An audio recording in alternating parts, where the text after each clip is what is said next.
Let's take a look now at the markets picture on the East Coast, in Nairobi specifically, where we had Kenyan shares only just managing to halt a 5-session retreat yesterday as stocks received support from bargain hunters. We had the benchmark index inching up 0.1% by the close of the session to finish at 4,502 points, just 505 points rather. So the data being reflected on screen incorrect at this stage of the game. Of course, what we are looking at there as well is data on a 1-month basis. So we're looking at cumulative performance being put on by that market. Of course, this where the index had lost about 4% since February the 14th as investors rattled by lower than expected full-year results triggered a sell-off. Now traders saying stocks seem to be gaining some support on favorable prices. We had East African Breweries, one of those companies, standing out yesterday, the most capitalized stock on the Nairobi bourse, rising for the first time since it posted a drop in its half-year pre-tax profit last Friday. It closed 1.8% higher at 277 shillings a share. All of that, of course,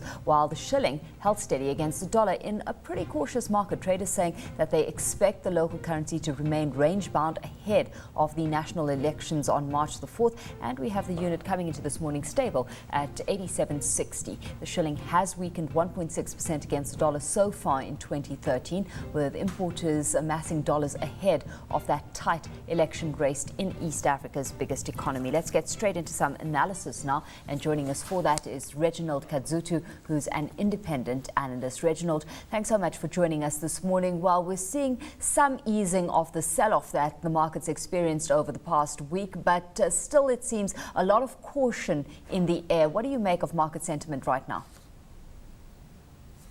I guess what we're basically seeing right now is what the Nairobi Stock Exchange, the rationalism sometimes that is in the investors that actually invest in the Nairobi Stock Exchange, and the analysis gap that is in the market, that information actually doesn't reach to the investors and the people that buy shares. And people look at the surface and assume that because the year was kind of good, because interest rates were high, banks are going to do well, these companies are going to do well, and people don't take into cognizance the total sum of the information that is on the ground. So you find people went into the market with expectations that they're going to reap a harvest before the elections, pull out before the elections, then buy back most probably if prices drop after elections, then move in again.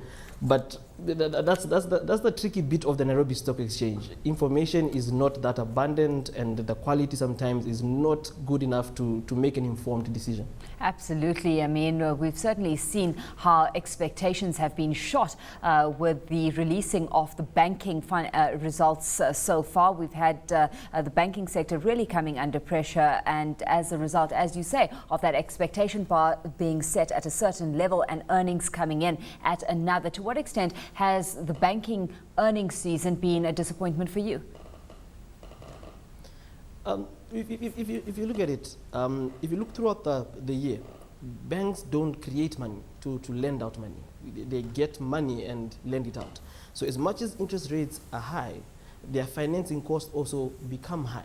If a bank is actually not well capitalized and they're relying on deposits from institutions and recycling those deposits. But that's how basically the mechanism of a bank works. You get a cheaper deposit here and you lend it out higher. But the rates were kept to around 21-22% last year. So in my own opinion, I was not expecting extraordinary results from the banking sector. I knew the results would be good, would be in double digits, but not really expecting the 30-40% that we've been seeing in the previous years where interest rates actually have been lower. But if you just look at the structure, my main fear with the banking sector in Kenya right now is that for most of the banks that have announced their results, their non-funded income actually reduced. And you normally want to see non-funded income actually growing better than funded income because it's more stable, it's not volatile, it's not dependent on interest rates. So that's where my main worries come in with the results that have come in so far. Talking about banks, Equity Bank and Cooperative Bank have been standing in the spotlight, and that as they've been highlighted as the two players in the market that have really managed to rein in control of diaspora remittances into the country. What do you make of the kind of stride they're making in terms of capturing that segment of the market and that business?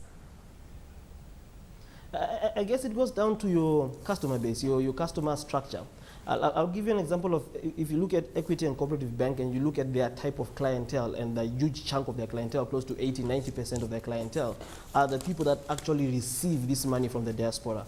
Because they've gone to the bottom of the so-called bottom of the pyramid, where these are people who are actually dependent on remittances to meet their day-to-day needs. So naturally, because of their client structure, they will obviously get more of the funds channeled through them, vis-a-vis maybe a bank like Standard Chartered, who have gone for more of the middle to upper class, who are not really dependent on remittances from abroad. So you'll find there's not much funds that are being channeled through them, because the recipients are lying with Equity or Cooperative Bank. So it will be easier for money transfer companies to partner with these guys, where who are actually, at the end of the day, the main recipients of the funds. So that is what has actually benefited them, and just their client structure is what is working well for them. Certainly opening up a new revenue stream that helps propel the growth of their deposits and their transaction incomes as well. Still in the financial arena, Pan-African Insurance, it surged close enough to 4.5% in yesterday's session, and that after the company released its full year results. Many saying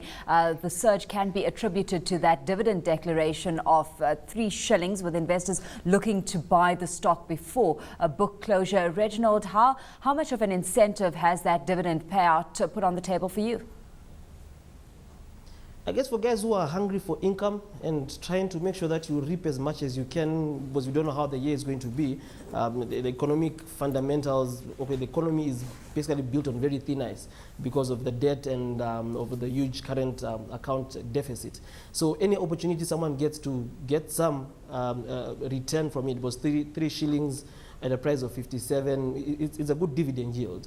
But the company itself, also if you look at their results, their main core business, yes, grew by 49%, but their liabilities or their claims on the written premiums grew by close to 300%. So their profit this time around was actually purely from the fair gain revaluations that they got from their investments in the Nairobi Stock Exchange and in the bond market, which is not a sustainable form of income for someone to actually invest in them for a long run. So it's just basically people who've just seen the 3 shillings and decided to go for it. On another note, Kenya electricity generating company, Kenyan, has announced plans to raise 30 billion shillings through a 20-year bond. Take us through market reaction to that announcement, because of course the capital being raised so that the company can finance its geothermal power production moving forward. Kenyan is a good creditor, is a good person to lend your money to. They are kind of a monopoly. They do have competition, but they have state backing and they have the resources to be able to beat off competition, and the money will actually be used for good use. The only worry will be what pricing are they going to put on that piece of paper. If you look at the way that the debt structure of the country, we expect interest rates to go up in the long run than to come down. So what they're going to bring to the market has to reflect that perception that the country is so indebted. Everyone who's coming in to the presidential race has spending plans, and none of them actually have any cutting plans. So that means there will be more borrowing going forward. So what will determine the success of this paper will be basically how they view the perception of interest rates going forward and what they will offer the market. At 11 shillings 60, Reginald, would you be a buyer? Yes. Simple as that. Let's leave it there. Thanks so much, Reginald, for joining us this morning. Reginald Kadzutu is an independent analyst, of course, joining us from our studios in Nairobi, Kenya, with the latest analysis on the Kenyan market.